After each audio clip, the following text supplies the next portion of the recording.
స్వాగతం. ఈరోజు వార్తలను ముఖ్యాంశాలు మీకోసం. కర్నూలు జిల్లా న్యాయ సేవాధికార సంస్థ ఆధ్వర్యంలో కార్మికులకు ఈ శ్రామ్ గురించి అవగాహన కార్యక్రమం.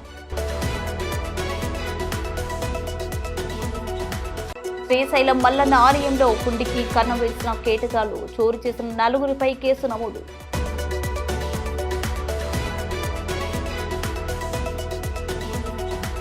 ఆశాలకు కనీస వేతనం 26,000 ఇవ్వాలని ఈ నెల 20వ తేదీన జరిగే సమ్మెలో ఆశా వర్కర్లు పాల్గొనాలని నాయకులు పిలుపు.